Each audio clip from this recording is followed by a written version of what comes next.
Vamos a leer en esta mañana en Romanos el capítulo 4. Romanos el capítulo 4. Vamos a leer ahí los versículos 6 al 8. Romanos capítulo 4, versículos 6 al 8. Vamos a leer desde el versículo 3. Porque, ¿qué dice la Escritura? Creyó Abraham a Dios y le fue contado por justicia.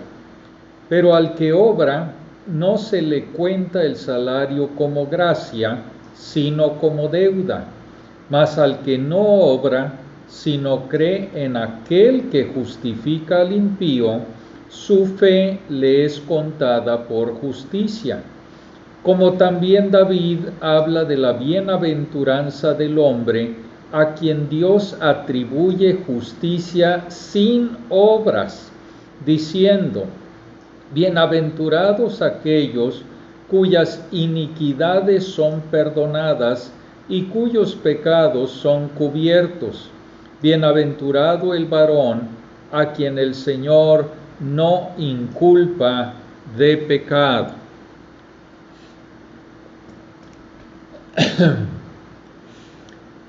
Karl Heffler cuenta la historia de un niño que visitaba a sus abuelos. Le regalaron su primera resortera y se divertía jugando con ella en el bosque, pero nunca le dio a nada a lo que le apuntaba. Pero de camino a su casa, mientras atravesaba el patio trasero, vio al pato mascota de su abuela. Apuntó y dejó volar la piedra. Para su sorpresa, fue directo al blanco y el pato cayó muerto. El chico entró en pánico. Rápidamente escondió el pato muerto en la pila de la leña y luego vio a su hermana Sally sonriendo burlonamente de pie junto a la esquina de la casa. Ella había visto todo el asunto. Entraron a almorzar. Sally no dijo nada. Después del almuerzo, la abuela dijo: Sally, recojamos la mesa y lavemos los platos. Sally dijo: abuela, Johnny dijo que quería ayudarte en la cocina hoy. ¿No es así, Johnny? Y luego le susurró al oído: recuerda al pato. Así que Johnny tuvo que lavar los platos. Más tarde ese día, el abuelo llamó a los niños para ir a pescar. La abuela dijo: lo siento, pero Sally tiene que quedarse aquí para ayudarme a limpiar la casa y preparar la cena. Y Sally sonrió y dijo: ya se ha solucionado todo eso. Johnny dijo que quería ayudar hoy. ¿No es así, Johnny?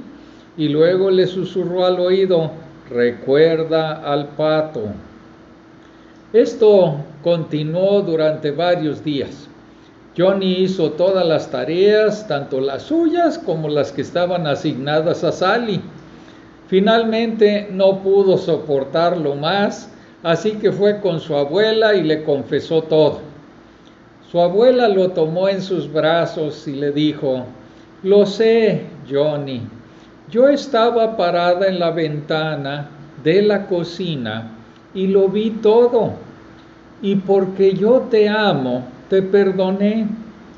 Y sabiendo que te amaba y que siempre te perdonaría, me preguntaba cuánto tiempo dejarías que Sally te esclavizara. La culpa nos convierte a todos en esclavos.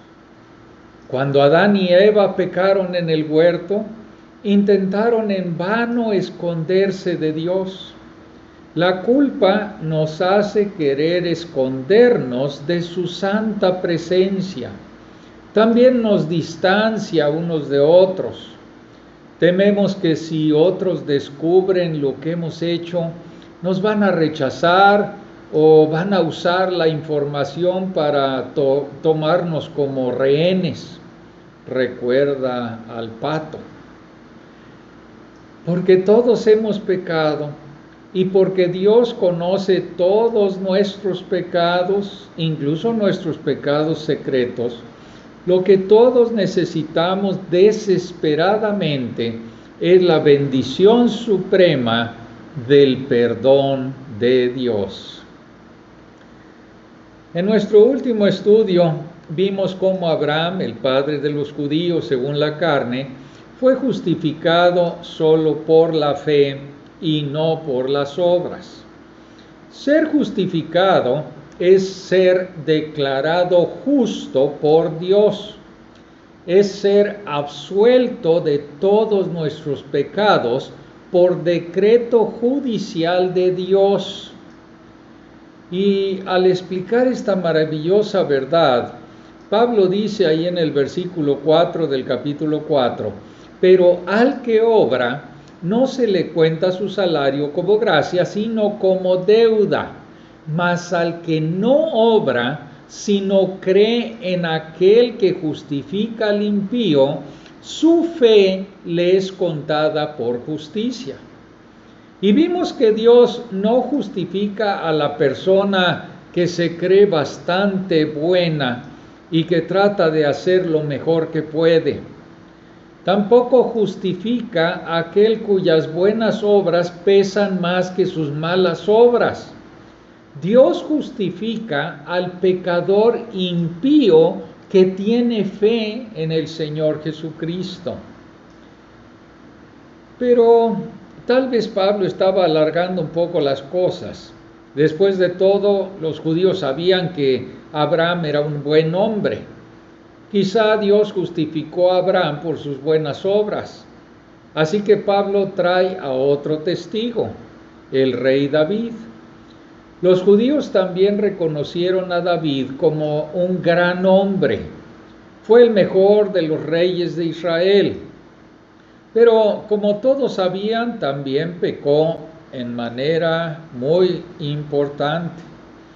Cometió adulterio con Betsabé y luego trató de encubrirlo cuando ella quedó embarazada, haciendo que asesinaran a su esposo Urías Eteo. Así que Pablo trae a David como segundo testigo para probar que Dios justifica a los pecadores por la fe, aparte de cualquier buena obra. Entonces Pablo está citando a David en el Salmo 32. Bienaventurados aquellos cuyas iniquidades son perdonadas y cuyos pecados son cubiertos.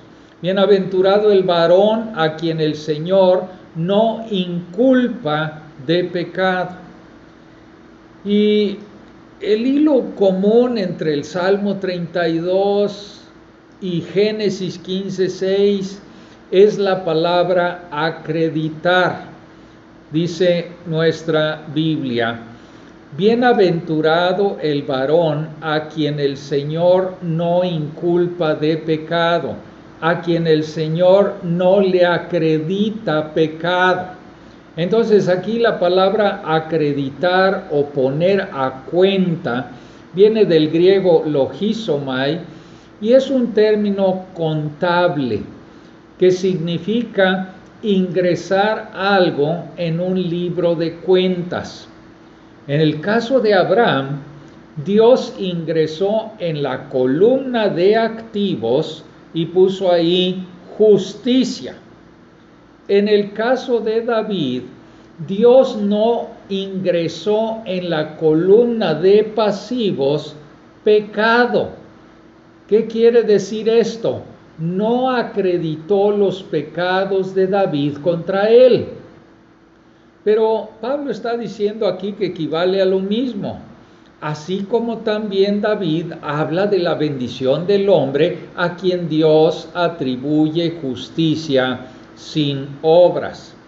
Y entonces el Salmo 32, ahí David exalta la bendición suprema del perdón misericordioso de Dios de todos nuestros pecados.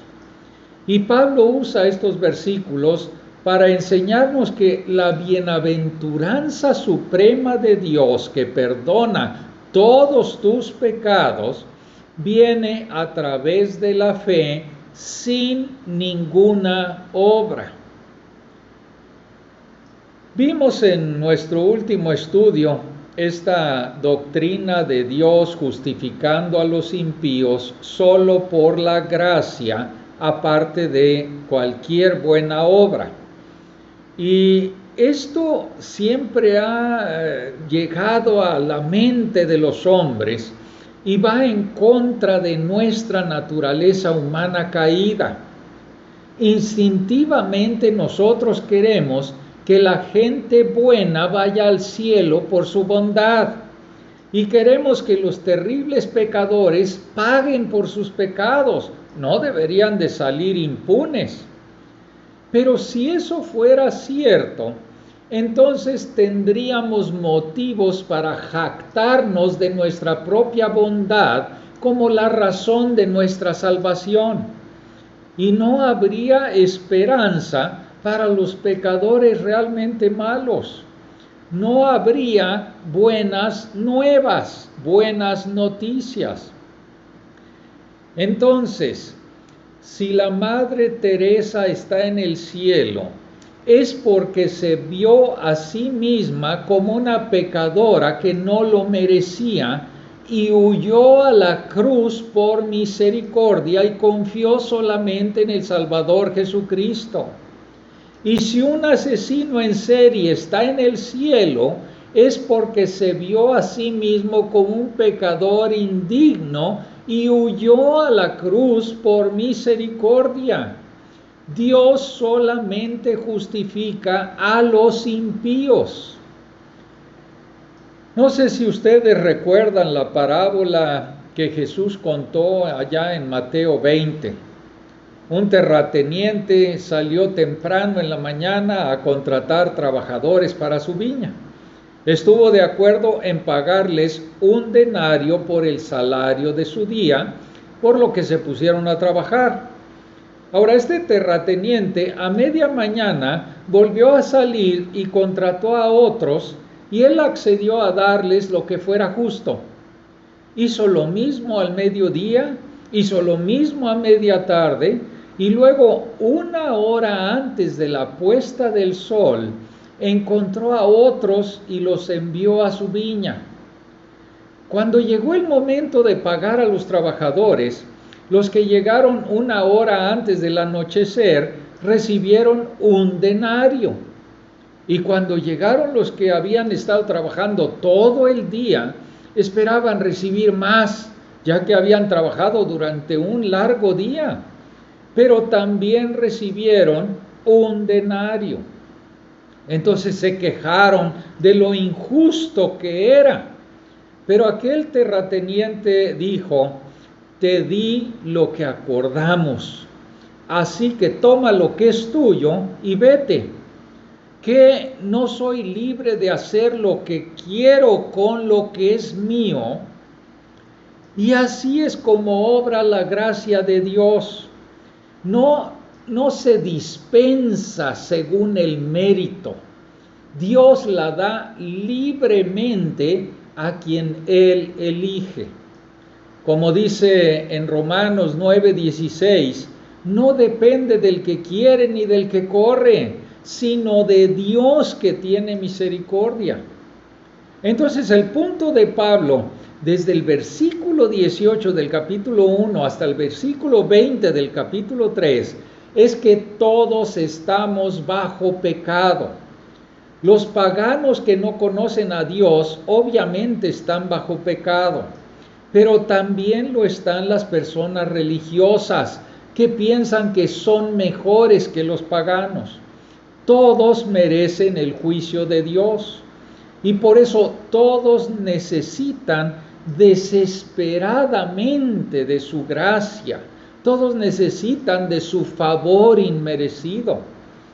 La buena noticia del Evangelio es que Dios justifica y perdona gratuitamente a todo pecador que no obra, sino que cree en el Señor Jesucristo como la propiciación por sus pecados.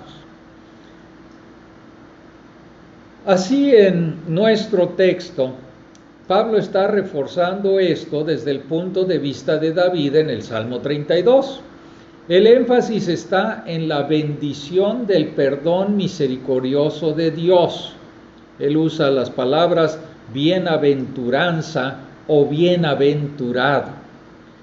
Entonces, en primer lugar, la mayor bienaventuranza de todas es que Dios perdone todos tus pecados. Pero para apreciar la bendición del perdón, primeramente debemos sentir la pesada carga de nuestra culpa. Una vez vi una caricatura que mostraba a un psicólogo diciéndole a un paciente: Señor Figby, creo que yo puedo explicar tus sentimientos de culpa. Eres culpable. Desde la caída, los pecadores han respondido instintivamente a su culpa, culpando a otros. Cuando Dios confrontó a Adán, culpó a Adán a su esposa e incluso involucró a Dios por haberle dado a esa esposa. Si ustedes recuerdan, allá en Génesis 3:12, Adán dice: la mujer que me diste por compañera me dio del árbol y yo comí. En efecto, estaba diciendo: ¿es culpa de ella o es culpa tuya? Pero no me culpes a mí. Pero culpar a otros no alivia ni disminuye la culpa. Y es cierto que si una persona sigue negando su pecado y culpando a otros por ello, eventualmente va a desarrollar una conciencia cauterizada, donde ya no más siente culpa, ni siquiera por pecados horribles. Leí que el dictador camboyano Pol Pot no sintió ni la más ligera punzada de culpa por asesinar a más de 1 millón de sus compatriotas. Pero incluso si la conciencia del pecador está cauterizada, no elimina la realidad de que responderá ante Dios por sus muchos pecados. Entonces, una conciencia culpable es algo bueno. Es como los sensores del dolor en nuestro cuerpo que nos alertan de un problema. Una persona con lepra no puede sentir dolor, por lo que puede quemarse el dedo sin saberlo. Si suprimimos nuestra culpa, a menudo conduce a otros problemas emocionales, físicos, relacionales. Pero la culpa debe captar nuestra atención y debe de estar gritando: no estás bien con Dios. David suprimió su culpa por su pecado con Betsabé durante aproximadamente 1 año, hasta que el profeta Natán lo acorraló con una historia y luego le dijo directamente: tú eres ese hombre, eres culpable. El puritano Robert Bolton, quien al principio se resistió al Evangelio, pero luego vino a Cristo después de una profunda convicción de sus pecados, él escribió: un hombre debe sentirse desdichado antes de buscar un remedio, estar enfermo antes de buscar un médico, estar en la cárcel antes de buscar el perdón. Un pecador debe sentirse abatido, confundido, condenado, desechado y perdido en sí mismo antes de buscar un Salvador. J.C. Ryle lo expresa de la siguiente manera: jamás un alma valora la medicina del Evangelio hasta que siente su enfermedad. Un hombre nunca ve ninguna belleza en Cristo como Salvador hasta que se descubre que Él mismo es un pecador perdido y arruinado. O como lo expresó Carlos Spurgeon al describir sus propios 5 años dolorosos de convicción de pecado antes de su conversión: demasiados piensan a la ligera del pecado y por lo tanto piensan a la ligera del Salvador. El que ha estado delante de Dios convicto, condenado, con la cuerda alrededor de su cuello, es el hombre que llora de alegría cuando es perdonado, odia el mal que le ha sido perdonado y vive para honrar al Redentor por cuya sangre ha sido limpiado. Para que la bendición de Dios de perdonar todos tus pecados sea la bienaventuranza suprema, debes sentir la pesada carga de tu culpa delante de Dios. Entonces, el perdón es la mayor de todas las bienaventuranzas. La palabra griega bienaventurado significa dichoso, especialmente en el sentido de ser el destinatario del favor de Dios. John Piper lo define como una condición en la que estás profundamente seguro y dichoso y feliz en Dios. Podríamos pensar que aquellos que son ricos en bienes de este mundo son bienaventurados, pero como saben, muchas personas ricas son miserables porque carecen de relaciones cercanas con los demás. A menudo tienen que mantener a los demás a distancia porque tienen miedo que les quiten el dinero. Además, las riquezas de este mundo pueden desaparecer en un momento con un colapso del mercado de valores o con una guerra o algún desastre.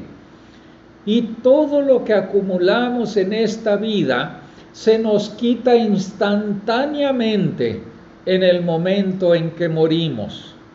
Entonces, la única bienaventuranza verdadera y duradera es estar justificado ante Dios al saber que Él ha perdonado todos nuestros pecados. Qué gran sentimiento saber que la carga de la culpa se ha ido para siempre.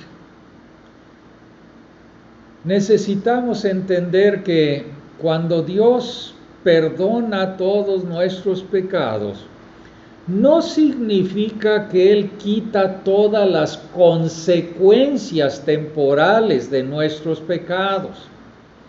Dios perdonó a David, pero ordenó algunas consecuencias bastante severas para David, para su hijo y su familia por el resto de su vida. A veces Dios en su gracia suaviza las consecuencias, pero otras veces las usa para enseñarnos a odiar nuestro pecado. Y el hecho de que experimentemos pruebas difíciles no significa que Dios no nos haya perdonado. De hecho, es una evidencia de que Él nos ha perdonado. Pero tenemos que saber que las consecuencias del pecado pueden seguir adelante.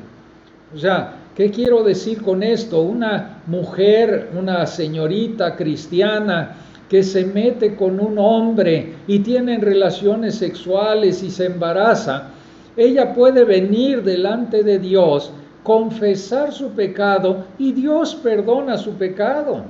Pero las consecuencias de ese pecado van a venir posteriormente, va a nacer un hijo fuera del matrimonio.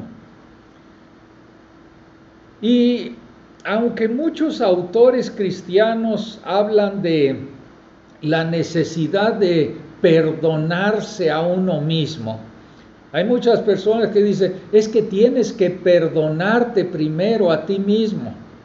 Pero ese concepto no lo van a encontrar en ninguna parte de las Escrituras. Si como creyentes hemos pecado, debemos confesar el pecado y tendremos el perdón de Dios. Y debemos pedir perdón a aquellos contra quienes hemos pecado. Y si otros nos han hecho mal, debemos perdonarlos. Pero la Biblia nunca habla de perdonarte a ti mismo. Tu necesidad es recibir el perdón de Dios.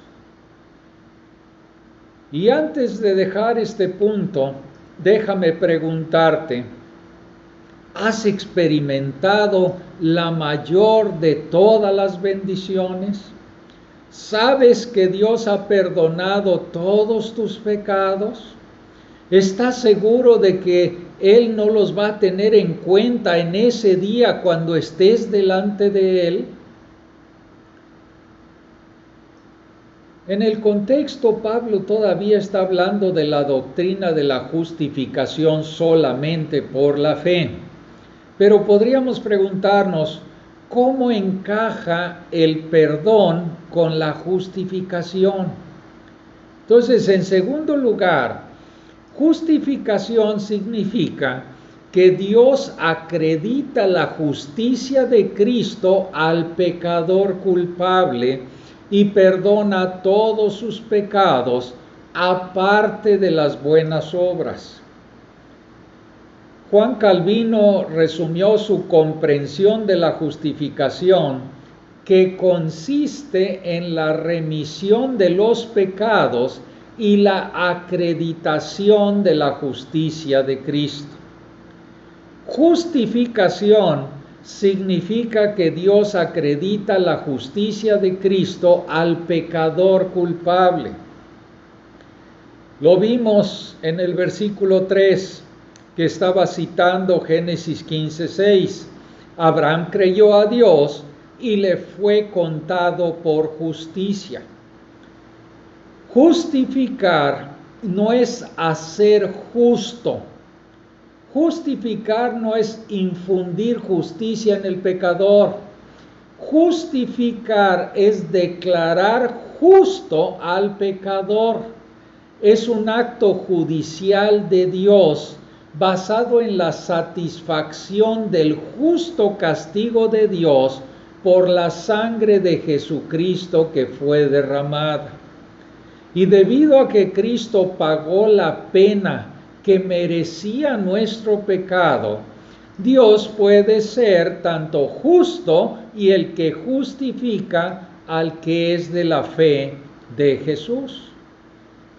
Justificación significa que Dios perdona todos los pecados del pecador culpable. Ahora, fíjense bien, de manera positiva, Dios declara justo al pecador, acreditando en su cuenta la misma justicia de Jesucristo. Pero negativamente, Dios no acredita los pecados del pecador a su cuenta. Y Pablo está usando aquí 3 frases, parecen sinónimas, para describir esta bendición del perdón. Primeramente, versículo 7, bienaventurados aquellos cuyas iniquidades son perdonadas. La palabra griega para perdonar significa despedir, abandonar. Y a veces se usa para el divorcio. lo que significa el despido permanente del cónyuge. Se usaba para perdonar una deuda. Los libros fueron borrados a medida que se eliminaba la deuda del deudor. En el ritual del Antiguo Testamento, para el día de la expiación, se seleccionaban 2 machos cabríos. El sumo sacerdote ponía sus manos sobre la cabeza de un macho cabrío, y este es el que han llamado el chivo expiatorio o el macho cabrío de la expiación. Y ese sumo sacerdote ponía la mano en la cabeza de ese macho cabrío, confesando los pecados del pueblo. Ese macho cabrío después era enviado al desierto, llevándose los pecados del pueblo. El perdón significa que Dios ha enviado lejos todos nuestros pecados, son eliminados de nosotros. Pero segundo, sigue diciendo ahí en el versículo 7, bienaventurados aquellos cuyos pecados son cubiertos. Ahora, la palabra cubierto solamente se usa aquí en el Nuevo Testamento, citada del Salmo 32:1. Pero también se refería al día de la expiación, cuando el sacerdote sacrificaba a ese otro macho cabrío, tomaba la sangre y la rociaba sobre la cubierta del arca del pacto. Nosotros le llamamos propiciatorio, la cubierta del arca del pacto. El arca contenía los 10 mandamientos que todo el pueblo de Dios había quebrantado. La sangre de una víctima inocente cubría los pecados del pueblo. Y esos repetidos sacrificios de animales pospusieron el juicio hasta que Cristo se ofreció a sí mismo como el sacrificio perfecto, como el sacrificio final para quitar todos nuestros pecados. Pero en tercer lugar, ahí en el versículo 8, dice, bienaventurado el varón a quien el Señor no inculpa de pecado, a quien el Señor no acredita pecado. Y este es el término contable que se usa 11 veces en este capítulo. Dios quita nuestra deuda de pecado de los libros. Como dijéramos aquí en México, hace borrón y cuenta nueva. Y eso significa lo que dice precisamente Romanos 8:1. Ahora pues, ninguna condenación hay para los que están en Cristo Jesús. Además, dado que David ya era un hombre justificado cuando pecó con Betsabé y asesinó a su marido, el Salmo 32 muestra que la acreditación de la justicia y el perdón de los pecados por parte de Dios no son revocados por los pecados de un creyente. Aunque, como dije, Dios nos disciplina por nuestros pecados y no quita las consecuencias de nuestros pecados. Él los perdona para que no incurramos en su ira y en su juicio eternos. Debemos someternos a su disciplina, pero no debemos temer su condenación. Pero también justificación significa que Dios acredita la justicia de Cristo al pecador culpable y perdona todos sus pecados aparte de las buenas obras. Aquí Pablo dice en el versículo 6 que David habla de la bienaventuranza del hombre a quien Dios atribuye justicia sin obras. Si esa parte de las obras, entonces, ¿cómo se hace? En el versículo 5, Pablo dice que la fe del impío, la fe en Cristo, le es contada por justicia. Su fe le es contada por justicia. Ahora, debemos tener claro que no quiere decir que Dios ve nuestra fe como una obra que merece la justicia. No, eso no es así. Eso haría que el versículo 5 dijera exactamente lo contrario de lo que Pablo está diciendo aquí. Si la fe de alguna manera mereciera el favor de Dios, entonces la gracia no sería inmerecida. La fe más bien se aferra a lo que Cristo hizo por nosotros en la cruz. Dios nos justifica como un regalo, no como una recompensa o no como un pago que se gana por nuestra fe. La fe, por definición, nos aleja de nosotros mismos y mira al Salvador Jesucristo. La fe es la mano que recibe el don del perdón a través de Jesús, quien pagó por nuestros pecados en la cruz. Por lo tanto, en tercer lugar, para obtener esta bienaventuranza, debemos dejar nuestras propias obras. Debemos hacer cesar nuestras propias obras y creer en la provisión de Dios en Cristo Jesús. Lo vimos en el versículo 5.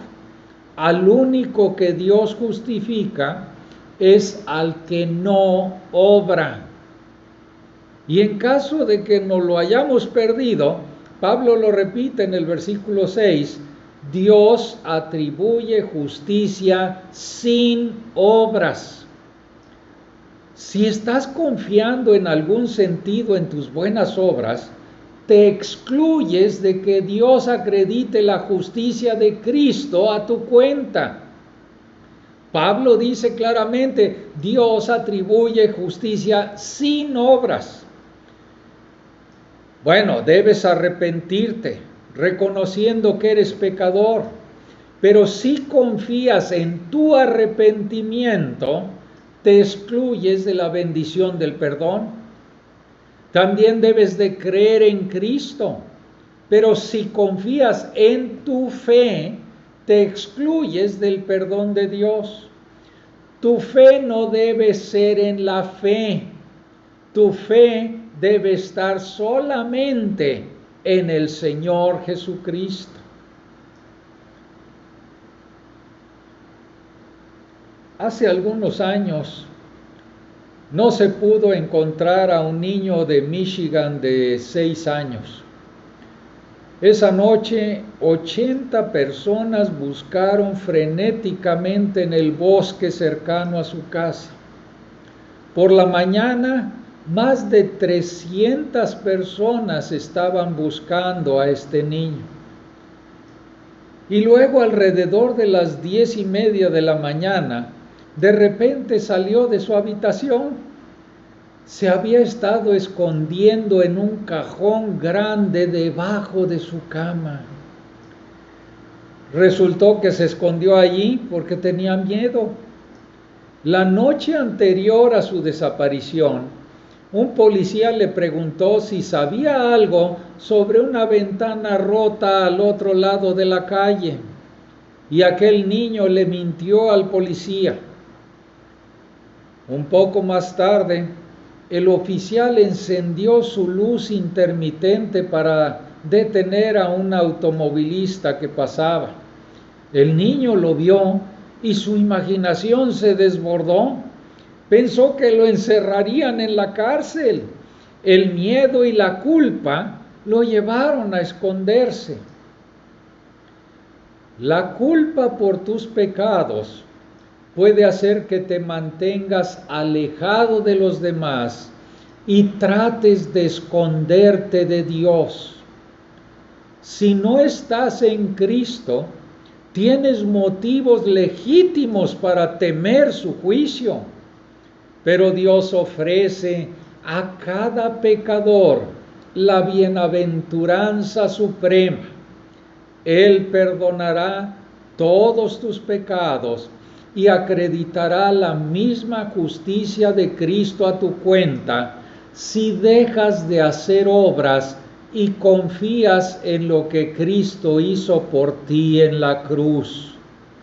Confía en el Señor Jesucristo y no tendrás como aquel niño que acordarte del pato. La culpa desaparecerá y conocerás la bendición suprema de que todas tus iniquidades y todos tus pecados son perdonados. Saborearás como David la dulzura de un perdón pleno, libre, gratuito, la bienaventuranza suprema del perdón de tus pecados y la acreditación de la justicia de Cristo a tu cuenta.